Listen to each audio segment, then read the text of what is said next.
The street scene's pretty nice here, obviously with the French influence. So there's quite wide boulevards, which are maybe 3 or 4 lanes, and it's not a very big town in Vientiane, despite it being the capital. And it's much it has a quieter feel to it. But as you can see, it's all pretty nice, nicely kept trees and things, and obviously there's young Marie there. And even the pavements are nice and wide, and you can actually walk down them because they're smooth and haven't got trees planted in the middle. They keep the trees obviously off to one side. It is in normal countries. So yeah, it's pretty nice. It's good to walk around because they have wide footpaths, and it's not really like in Thailand that it's broken footpaths. And also Thai Lao women wear their Lao traditional dress, which is quite how do you say it? Sort of long skirts, which are very conservative. Yes. But look nice. Yeah. Having said that, that lady on the back of the bike there, she's wearing one. And most of the government workers do as well. It's not crazy like in Vietnam where the motorbikes are going nuts. They have the tuk-tuks, those tricycles, as a taxi. Quite a few bikes and stuff, but we're just going down to the river now, to the Mekong. Okay. We're at this little park, which is on the banks of the Mekong, and it's about 5:30 in the evening. It's still about 30 degrees centigrade, and it's a nice spot. People just come to sort of hang out after work. So the sun's just about to set. So Marie and I will leg it up these steps. It's lovely here. I think it must be, I don't know, the sort of their version of like low tide on the Mekong. But the sunset's pretty nice there. It's lovely. You can't really see it, but over there that's Thailand. There's a little bit of mist on the river, or smoke, but all this greenery in the middle, usually that's underwater. The last time I was here. So nearly got hit by that bike before, just sort of sneaked up behind me.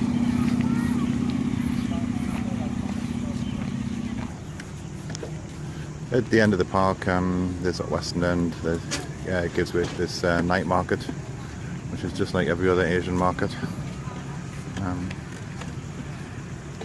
But it seems quieter here than Thailand, less screaming and shouting.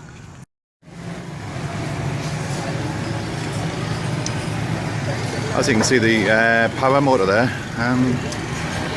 it's going on. It's cool.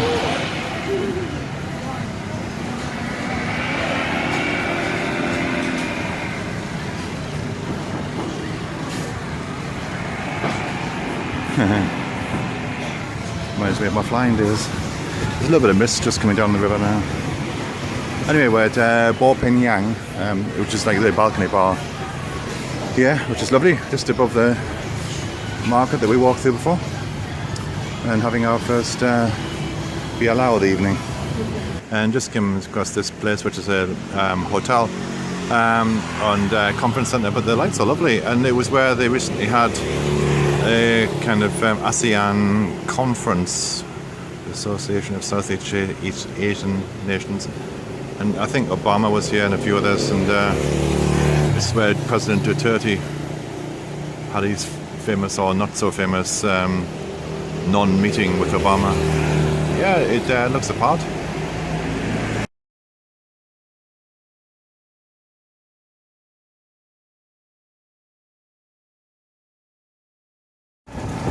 So we've just been to the visa place, the Thai visa. I got my non-B visa, and we're in the back of a tuk-tuk now, going to the Army Museum. It's probably very windy and everything, but I'll just turn around. It's probably really windy. But that's our driver and the tuk-tuk,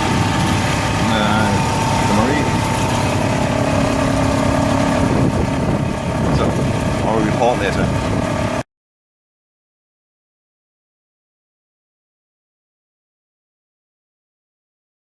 We're at the Lao People's Museum in Vientiane, Laos, and It's lovely actually. It's just slightly out of town, a little bit to the north, not far from the actual Thai embassy. Not the Thai visa place, but the Thai embassy. Anyway, as you might know, that Laos is a socialist country, so there's all the bits and pieces that they have here. There's a MiG fish bed fighter, 1970s, I guess, or even a bit earlier than that. I think they use like MiG-20. I don't know if that's a MiG-19 or MiG-21. Anyway, there's and then there's a anti-aircraft radar, Antonov AN-2, which is incidentally it's the world's biggest biplane, single-engine biplane, and I flew one of these in the Czech Republic myself, and it was great. We were dropping parachutists, and then there's a Meal helicopter. I think it's called a Hind. I'm not exactly sure. And then we'll go into the main part here of the museum. Over on the left-hand side, there's a field gun. I'm not really up on my sort of military vehicles that much. Some sort of tank, no doubt supplied by Russia or China, and then a truck, some sort of truck. I don't know. Anyway, we'll let you know what it's like inside.